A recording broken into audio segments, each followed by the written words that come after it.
Program in Oakland, though, is working to bridge that gap by providing subsidized housing for student teachers who are working toward their credentials. Here to talk a little bit more about the benefits of a program like this is Mills College Dean of the School of Education, Dr. Wendi Williams. Thank you so much for joining me this morning, or this afternoon, excuse me.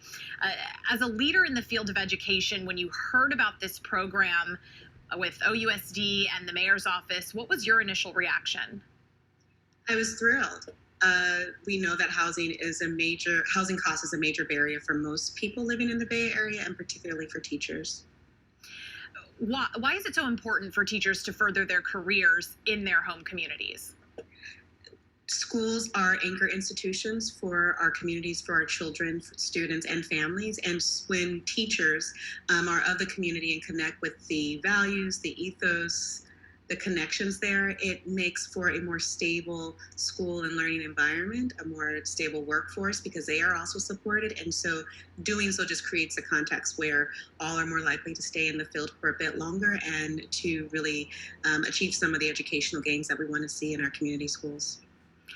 Right now, 12 teachers are benefiting from this so far. Half of them are Bay Area born and raised.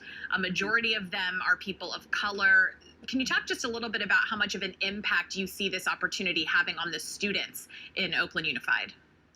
Tremendously impactful. I think that our Mayor Libby Schaaf and Superintendent Johnson Trammell have really raised the bar in terms of thinking about what it means to take care of a school community, and what it means is to take care of the teachers who are to extend that care and that engagement with students. We have shortages in the state of California and in the Bay Area in particular with regard to teachers. It's hard to fill these positions, particularly in areas of STEM.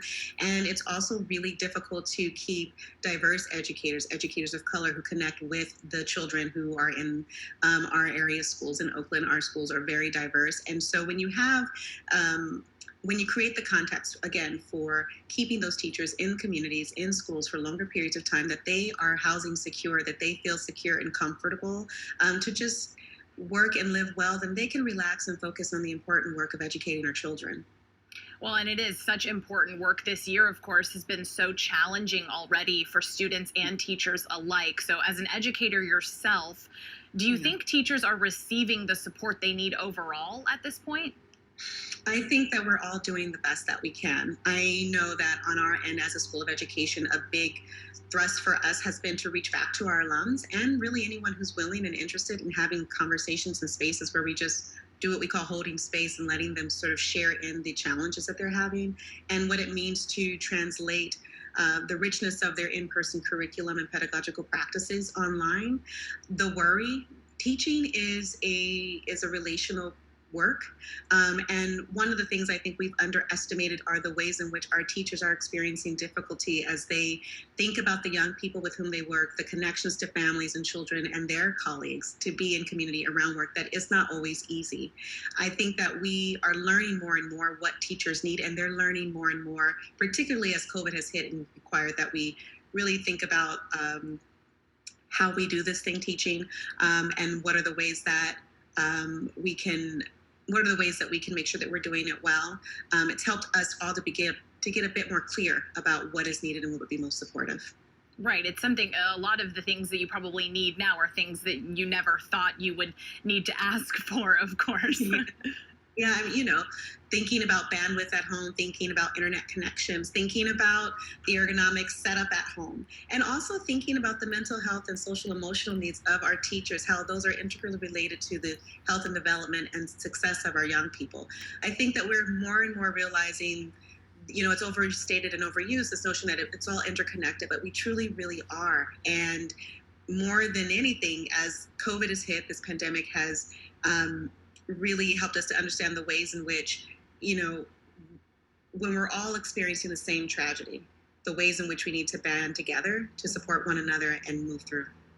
Well, and this program is definitely supporting those folks who are working towards getting their credentials, towards making sure that they can be a part of these communities. The goal of the program is to expand and recruit and retain more than 100 teachers in the next 9 years. And I think that word retaining the teachers is what's really important here, right? Absolutely. Thanksgiving this week is we're experiencing in a very interesting way, but I do remember as a college student I'm native to California, returning home from UC Davis to my hometown and going back to our school and saying hi to our teachers that raised us up. And it's important to have those teachers maintain and be in the community. It's important for young people to come back and see the importance of that investment in them and for them to have a sense, again, of their school environment and their, as an anchor institution in their community. I think we may have lost that, but also relearned the importance of that during this time. Definitely. I think it's a wonderful thing that Oakland USD and the Oakland City leaders are doing. Anything you'd like to see more come out of this program? I do think, I love that it's happening for our students who are in graduate school and completing their credential.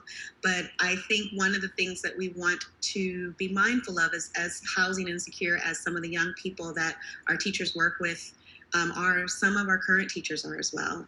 It's a very difficult field to be in with regard to the salaries for teachers.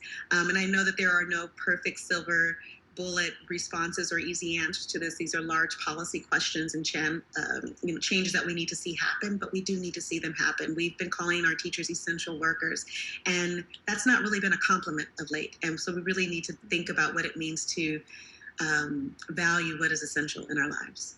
Definitely. Dr. Wendi Williams with Mills College, Department of Education, thank you so much for joining us and sharing your insight on this program. Thank you so much. Have a good one. You too.